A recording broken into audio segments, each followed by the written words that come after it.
الحمد لله الحمد لله وكفى وسلام على عباده الذين اصطفى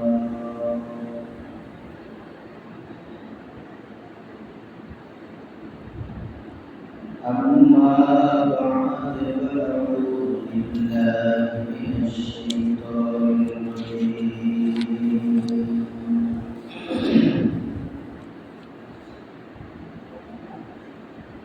بسم الله الرحمن الرحيم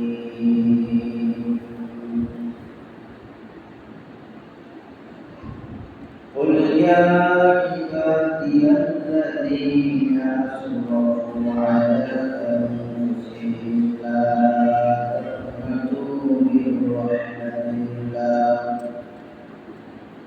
إن الله يغفر الذنوب جميعا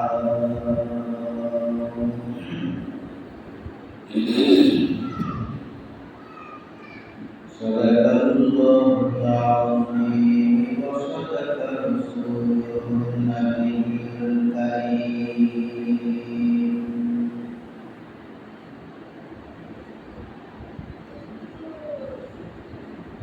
فعن معاذ رضي الله تعالى عنه قال قال رسول الله صلى الله عليه وسلم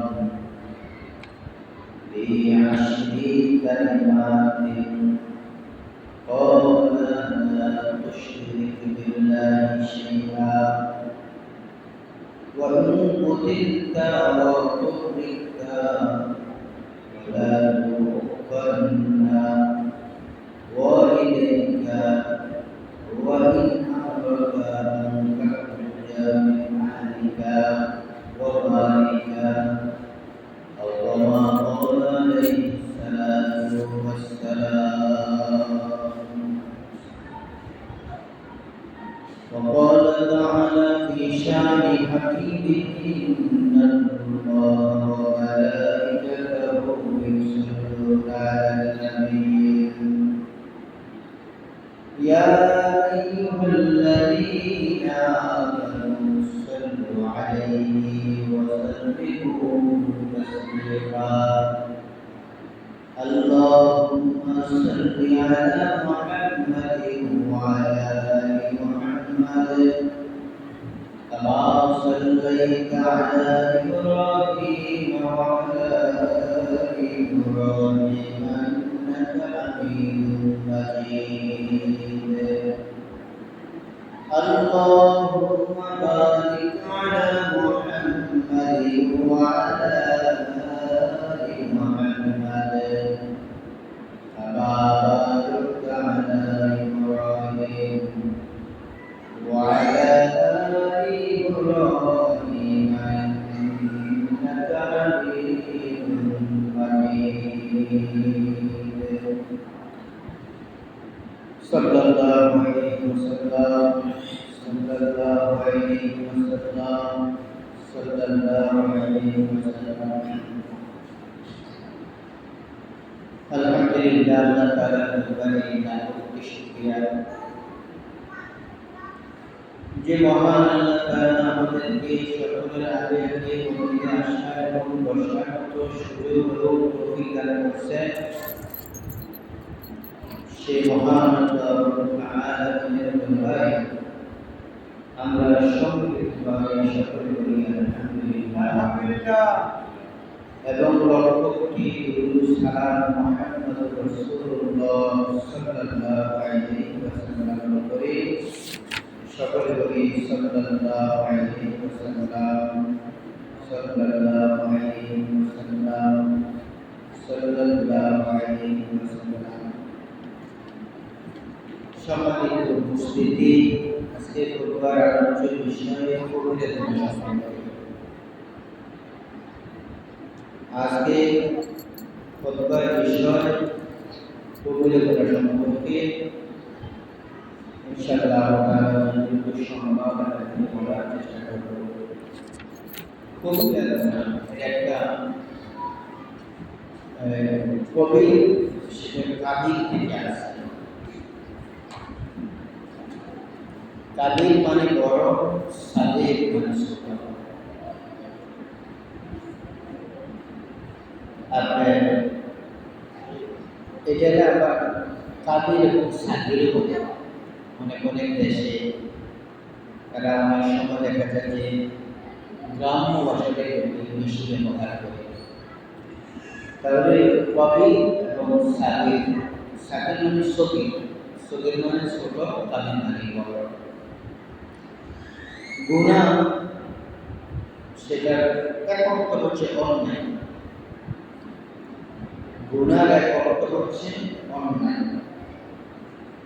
গুনার আরেকটা অর্থ হচ্ছে মালিকের অবাধ্য হওয়া, মালিকের অবাধ্য হওয়া, অবাধ্য আচরণ, অবাধ্য ভূমিকা প্রকাশ করা। এই জন্য আমরা এখানে কবিরের গুনাহ মানে বড় অন্যায়, বড় গুনাহ, বড় পাপ। গুনাহ দুই প্রকার হয় মানুষের। এক প্রকারের গুনাহ হলো গুনাহে কাবীরা, আরেক প্রকারের গুনাহ হলো গুনাহে সগীরা, মানে ছোট গুনাহ আর বড় গুনাহ। এখানে যে কথাগুলো আসছে আজকের বক্তব্যের আলোচ্য বিষয়ের উপরে, সেটা হচ্ছে কবিরা গুনাহ সম্পর্কে। কবিরা গুনাহ সেটা স্বাভাবিকভাবে মাফ হয় না। কবিরা গুনাহের জন্য শর্ত হচ্ছে আপনি এই অপরাধের উপরে, এই অন্যায়ের উপর আপনি তওবা করতে হবে এবং আল্লাহ তাআলার সাথে আপনি ওয়াদাবদ্ধ হতে হবে যে আল্লাহ এই গুনাহ আমি আর কখনো অনুশোচনা কোনোদিন করব না, আপনি আমাকে ক্ষমা করে, আপনি আমাকে মাফ করেন। এরকম কমিটমেন্ট, এরকম ওয়াদা দিয়ে যদি আমরা তওবা করতে পারি তাহলে আল্লাহ তাআলা মাফ করে দেবেন। আর গুনাহ সগীরা যেটা ছোট ছোট গুনাহ স্বাভাবিকভাবে আমাদের হয়ে যায়, এই ব্যাপারে রাসূল আকরাম সাল্লাল্লাহু আলাইহি ওয়াসাল্লাম বিভিন্ন হাদিসে বিভিন্নভাবে এই গুনাহ মাফের ব্যাপারে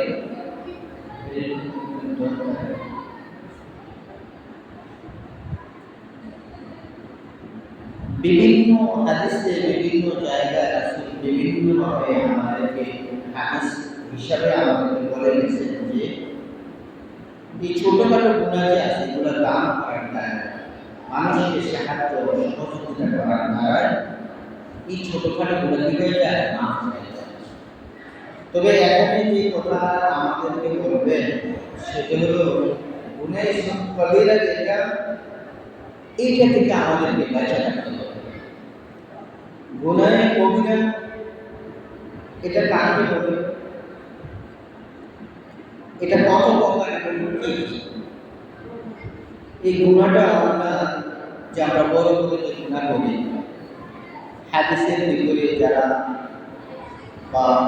মুফাসসির কেরাম আছেন বা যারা হাদিস বিশেষজ্ঞ আছেন বা হাদিস বিশেষজ্ঞ আছেন, তারা বলছে যে কবিরা এবং সগীরা বলতে কোনো গুনাহ নেই, গুনাহ গুনাহ।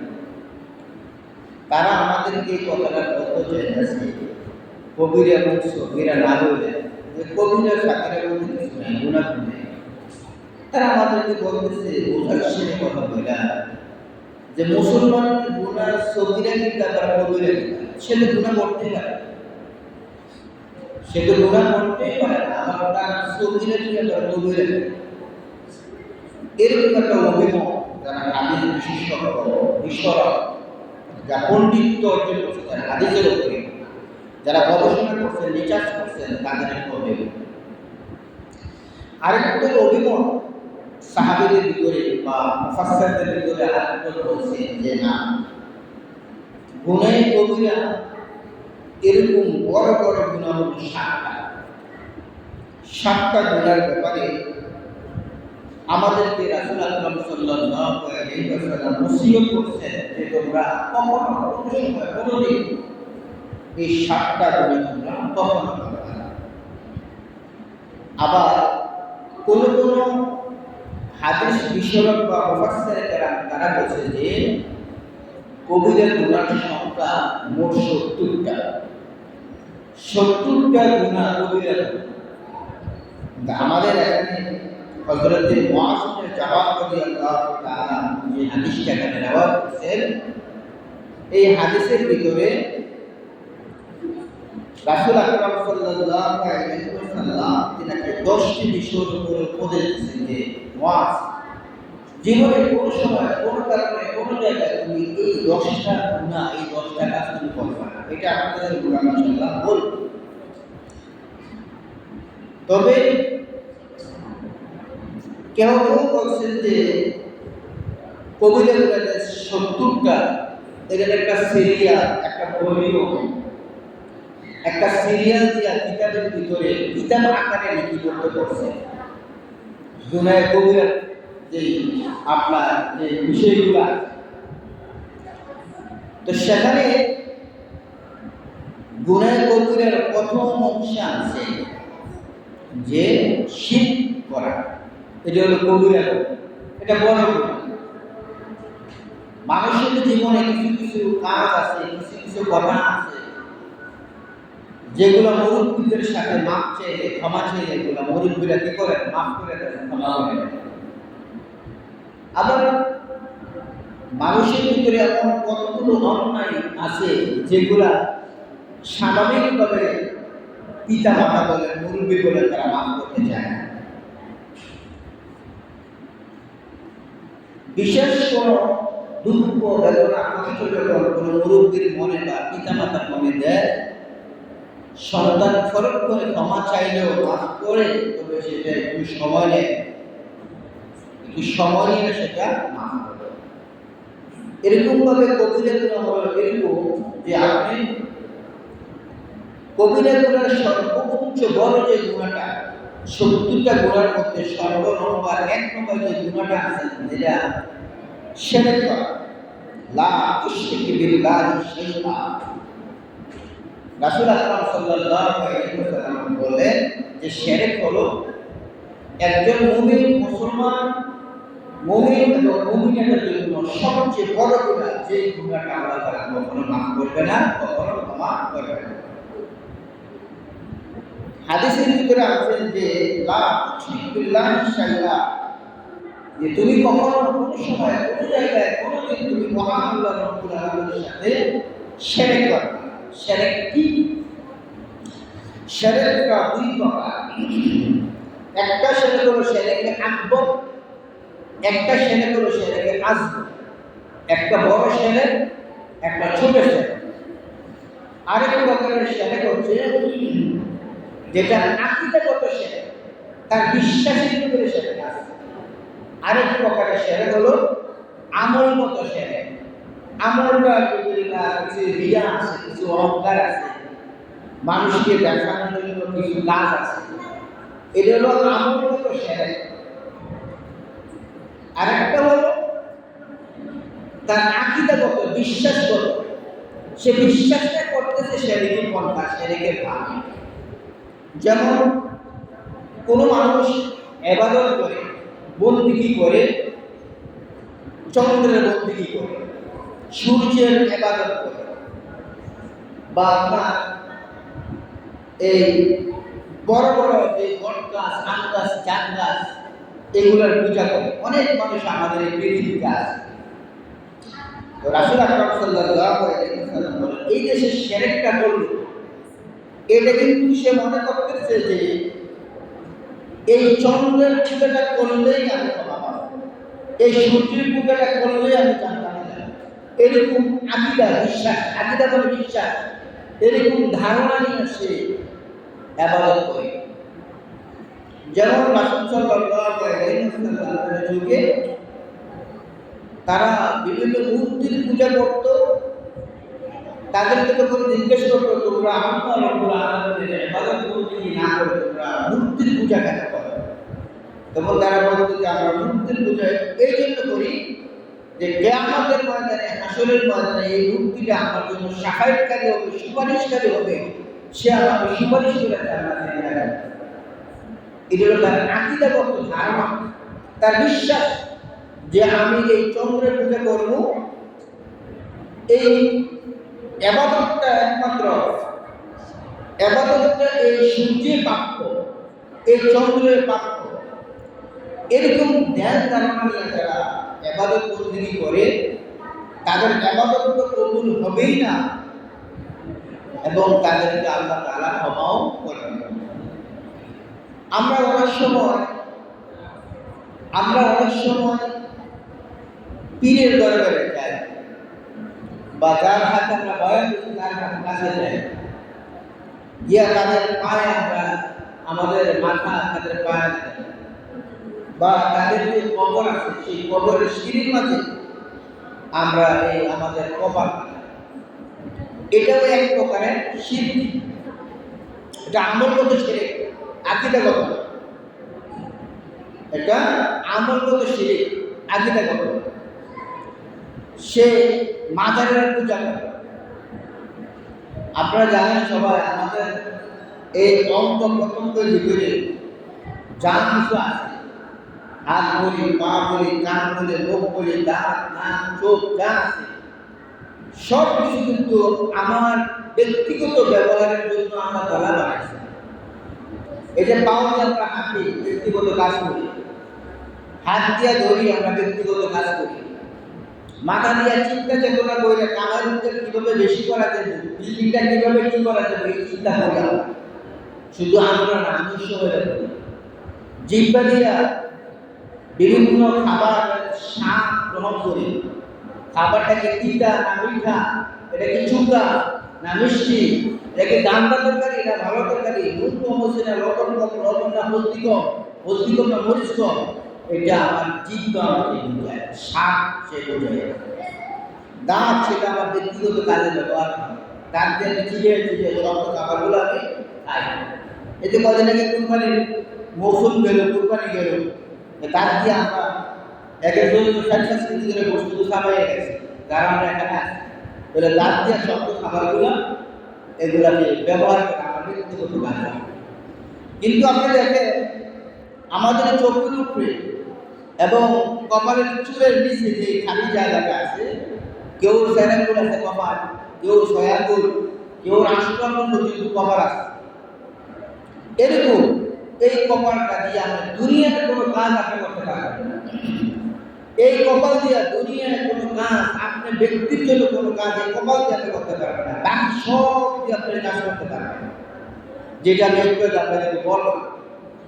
চোখ দিয়েও আপনি কাজ করতে পারবেন, নাক দিয়েও আপনার কাজ হয়, জিহ্বা দিয়ে আপনার কাজ হয়, দাঁত দিয়ে আপনার কাজ হয়, ঠোঁট দিয়ে আপনার কাজ হয়, আপনার সব কিছু আপনার নিজের জন্য ব্যবহার হয়।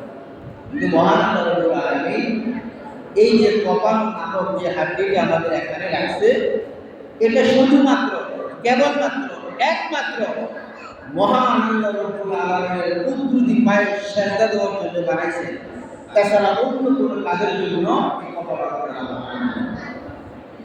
তাহলে আমরা যে মানুষের পায়ে সেজদা দিই, এটা আল্লাহ তাআলার সাথে বেঈমানি করা হয়, এটা আল্লাহ তাআলার নাজ দেওয়ার সাথে অসক্রিয় আদায় করা হয়। আমরা যেন এই কাজ না করি, এই কাজের কাছে যেন আমরা না যাই।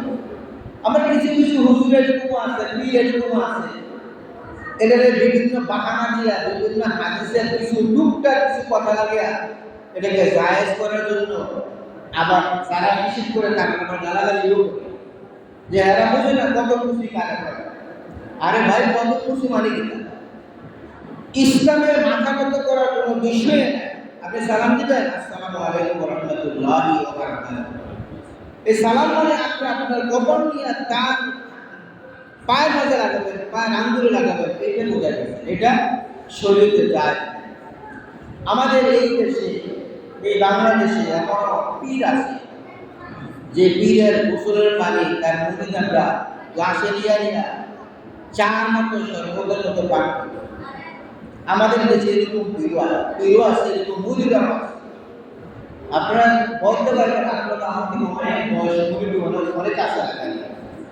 এরকম একটা হাদিস তো দেখাতে পারবে যে রাসূলের গোসল মুবারকের পানি, যে রাসূলের পায়খানা মুবারক পায়খানা বলতো মুবারক বলতে হয়, প্রস্রাব বলতো প্রস্রাব মুবারক বলতে হয়, থুতু বলতো থুতু মুবারক বলতে হয়।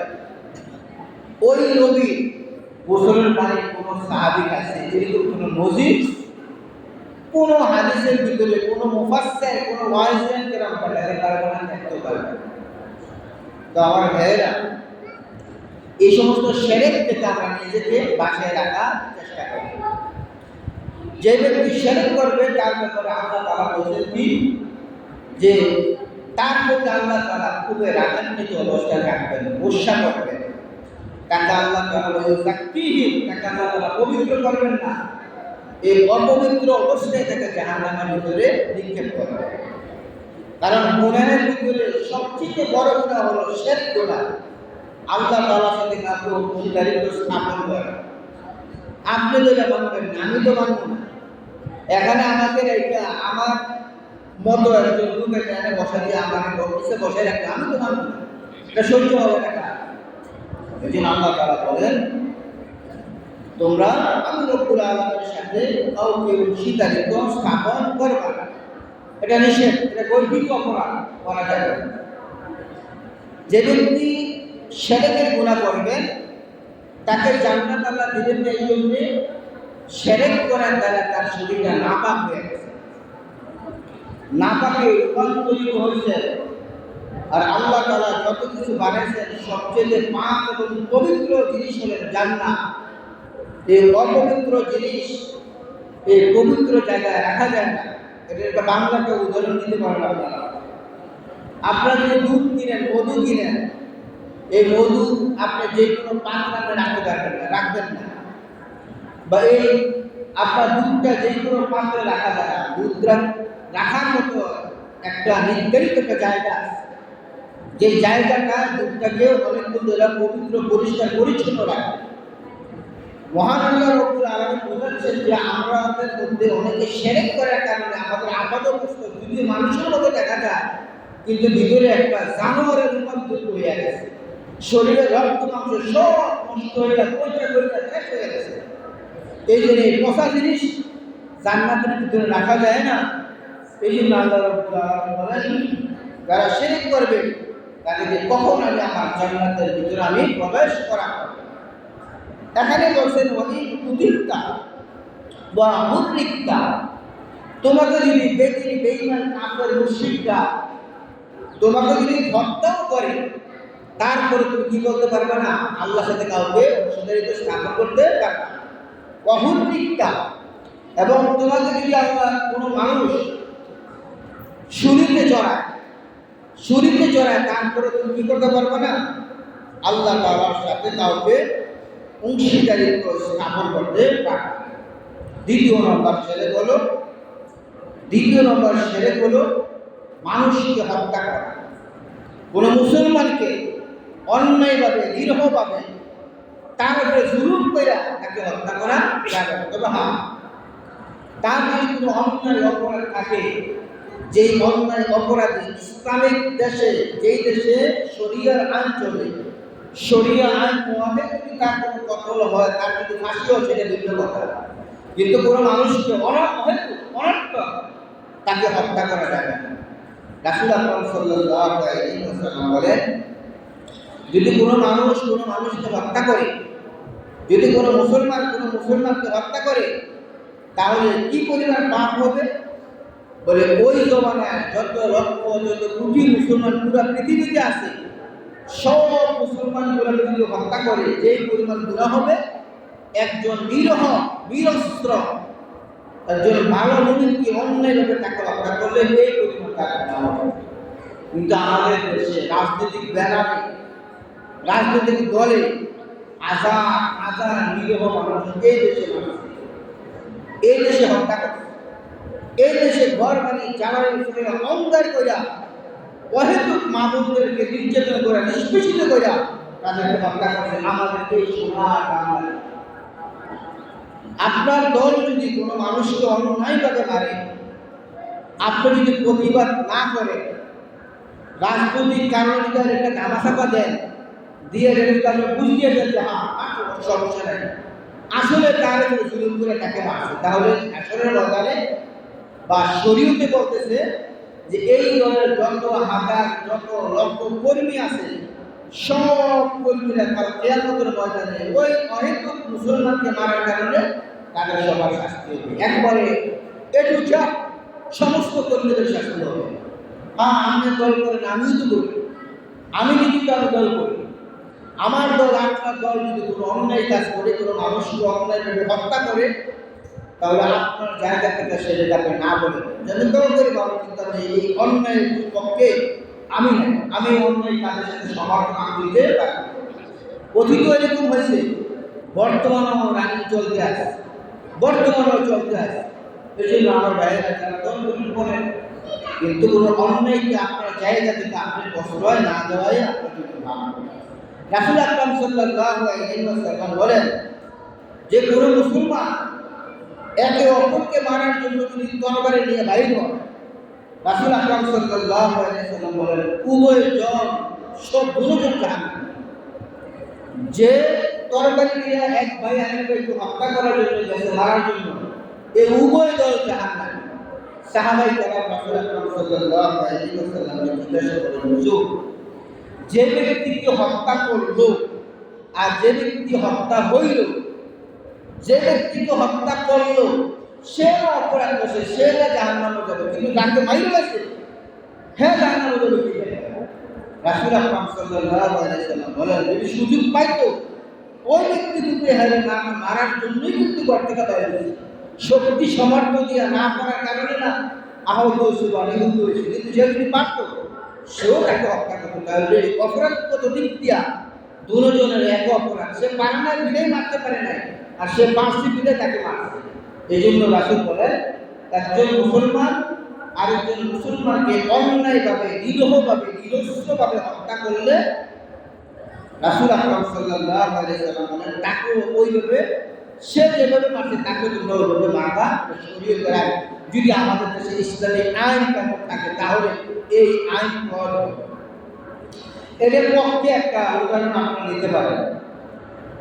রাসূল আকরাম সাল্লাল্লাহু আলাইহি ওয়াসাল্লামের একটা ঘর ছিল, উটের একটা ঘর। আমরা ইসুফ ভাই ছিলেন, সৌদি আরব জাহাঙ্গীর ভাই আছেন, জসিম ভাই আছেন, আরো যারা গেছেন, অধিকাংশ মরুভূমির ভিতরে বাঙালিরা দিয়ে এই কাজগুলো করে বা বাঙালিরা এই কাজগুলো করে। কারণ আমরা জন্মগতভাবে আমরা ভিক্ষুকের দল, আমরা যে দেশে গেছি এই দেশ আমরা শেষ করে দিচ্ছি, যেই কাজে গেছি এই কাজ আমরা শেষ করে দিচ্ছি। যত চুরি বাটপারি হাটপাতি আছে সব এই বাঙালিরা ব্রিটিশ এটা করে শুয়েছি। আমি তো আমাকে দোয়া দিচ্ছেন আমিও দিয়ে দিচ্ছি। এই জন্য আমরা আমাদের বাইককে রাখছো এই কঠিন কঠিন কাজ, মরুভূমির ভিতরে কাজ, মাসের পর মাস শহরে কোনো গাড়ি বাড়ি দেখা যায়। কেন? ভিতর তো অনেকের সাপ নাই, যার কারণে যার ভিতর যেমন তার সাপও তেমন। রাসূল আকরাম সাল্লাল্লাহু আলাইহি ওয়াসাল্লামের উটের খামারের ভিতরে একজন রাখাল ছিল। ইহুদিদের মধ্যে কিছু ইহুদির ভিতরে, ইহুদির মাঝখানের ভিতরে ব্যথা অনুভব হয়েছে। ওনারা অনেক ডাক্তারের কাছে গেছে, ডাক্তাররা বলে যে এই রোগের ওষুধ আমাদের কাছে নেই। একজন বয়স্ক মুরব্বী বললেন, তোমরা উটের যদি প্রস্রাব পাও, উটের প্রস্রাব যদি পাও, উটের প্রস্রাব যদি খাইতে পারো, তাহলে তোমাদের পেটে ব্যথা কি হলো, নিঃশ্বাস হয়ে যাবে, নিরসন হয়ে যাবে। তারা মুহাম্মদ রাসূলুল্লাহ সাল্লাল্লাহু আলাইহি ওয়াসাল্লামের কাছে গিয়ে বলতে, হুজুর, আপনার তো অনেকগুলো উট আছে, আমাদেরকে কিছুদিন থাকতে দেন, আমরা উটের প্রস্রাব পান করলে বা খাইলে আমাদের পেটের ব্যথা ভালো হয়ে যায়। রাসূল আকরাম সাল্লাল্লাহু আলাইহি ওয়াসাল্লাম অ্যাড্রেস বা ঠিকানা দিয়েছেন, ওই গ্রামে ওই অঞ্চলে যান, ওইখানে আমার রাষ্ট্রীয়ভাবে কিছু উট এখানে আছে, আমার ওখানে রাখাল আছে, তার থেকে অনুমতি নিয়ে ওইখানে আপনার কাছে থাকবেন যতদিন লাগে। তারা ওইখানে গিয়া উটের প্রস্রাব খাইয়া তাদের পেটের ব্যথা ভালো হয়ে গেছে। এখন তারা এই 7 জন মিল্লা বা 6 জন বা 14 জন ছিল, তারা মিল্লা প্ল্যান করছেন, প্রোগ্রাম করছেন যে কাজ কর, এরা তো শুধু একজন মানুষ, এই রাখাটা দিতে একজন, তারা আমরা মাইরা লো আমরা এই উটগুলো আমরা নিয়ে বাইরে যাবো। এই চিন্তা চেতনা তারা কইরা ওই রাখালে তারা মাইরা, মুসলমান রাখালকে মাইরা উটগুলো নিয়ে তারা বাইরে যেতে আসে। জিবরাইল আলাইহিস সালাতু ওয়াস সালামের মাধ্যমে আল্লাহ তাআলা সংবাদ পাঠাচ্ছেন মুহাম্মদুর রাসূলুল্লাহ সাল্লাল্লাহু আলাইহি ওয়াসাল্লামের কাছে যে আপনার মুখে ডাকাতকে মাইরা হত্যা কইরা আপনার ওট নিয়ে সব এই রাস্তাটা যেতে সামনে আগে আটকা রাসূল আকরাম সাল্লাল্লাহু আলাইহি ওয়াসাল্লাম সাহাবীদেরকে পাঠাইয়া তাদেরকে ধইরা আনছেন আইনা কোরআনে আইনি তাদের বিচার করছে তাদেরকে জিজ্ঞাসা করছে যে তোমরা রাখালকে সর্বপ্রথম কিভাবে মারবে কোন জায়গায় আঘাত করবে হুবহু তারা যা যা বলছে তার সাথে ঠিক এরকম ভাবে তাদেরকে হত্যা করা হয়েছে রাখালকে তারা অর্ধেক মাইরা রাখালের চোখ করে তারা ঘুরা মাটিতে ফেলা দিচ্ছে আর রাখাল মাটির ভিতরে দৌড়েছে আর কান্নাকাটি করছে দৌড়েছে কাঁদছে এইভাবে করছে তারা কি করছে যে কান্নাকাটি করছে রাসূল আকরাম সাল্লাল্লাহু আলাইহি ওয়াসাল্লাম কাসাস বিল কাসাস হাতের বদলে হাত চোখের বদলে চোখ নাকের বদলে নাক পায়ের বদলে পা দেহের বিনিময়ে দেহ তাদের ঠিক সেভাবে গরম ব্লড কইরা তাদের চোখগুলা একা থেকে কইরা তাদেরকে আপনার কাসাস সেই আইন তারা প্রয়োগ করছে তো এরকম ভাবে একজন মুসলমানকে যদি একটা কওমের একটা দলের সবাই মিলে মারে রাসূল আকরাম সাল্লাল্লাহু আলাইহি ওয়াসাল্লাম বলতেছেন যতজনে মিলে তাকে হত্যা করছেন এই ততজনের ফাঁসি বা ততজনের মাথা কিয়ামতের ময়দানে তাকে কাটা যাবে এই জন্য আমার ভাইয়েরা গুনার কথা বড় বড় বলা দিল একটা হলো শিরক বিল্লাহ আল্লাহ তাআলার সাথে শরীক করা আরেকটা হলো মুসলমান হইয়া মুসলমানকে হত্যা করা এটা যেন না এটা যেন না হয় এটা যেন না করা হয় তার সাথে আমার বিরোধ থাকতে পারে তার মানে এমন না যে তারা রাতের অন্ধকারে তাকে মেরে ফেলতে হবে এই একটা হাদিস যদি বাংলাদেশের আওয়ামী লীগ সরকার বাংলাদেশের বিএনপি সরকার জামাতে ইসলাম এরপরে এনসিপি যত দল আছে যদি এই একটা হাদিসের উপর ফলো করে যে আমরা রাজনীতি করি আর না করি আমাদের হাতের উপর নিজস্ব মুসলমান হত্যা না হয় তাহলে আমাদের এই দেশে আর হত্যা হবে না দর্শনও আর হবে না কেন আমাদের পরকালীন যে এলেন আখেরাত প্রতি যে এলেন এই এলেন না থাকার কারণে আমরা গোলামি করি যদি আমরা আসলে সবাই বুঝতাম এলেনটা সবাই জানতাম তাহলে এত অন্যায় অপরাধ আমাদের মধ্যে সংগঠিত হতো এই জন্য আমরা প্রত্যেকের জায়গা থেকে আমরা এই প্রচেষ্টাকে বলতে ভাই দুনিয়ায় আমার দুই কলা কম খুঁজে করো দুই কলা বন্ধ করো তবে আল্লাহ তাআলার সাথে শরীক করা যাবে না এবং কোনো মুসলমানকে নিরীহ মুসলমানকে অহেতুকভাবে অন্যায়ভাবে তাদেরকে হত্যা করা যায় না আল্লাহ তাআলা আমাদের সকলকে এই দুইটা গুনাহ থেকে বাঁচিয়ে থাকার মতো তৌফিক দান করুন সকল বলেন আমিন ওয়া আখিরি দাওয়ানা আলহামদুলিল্লাহি রাব্বিল আলামিন যারা পড়ে আসছেন মেহেরবানি করে জায়গা থেকে আমরা মালা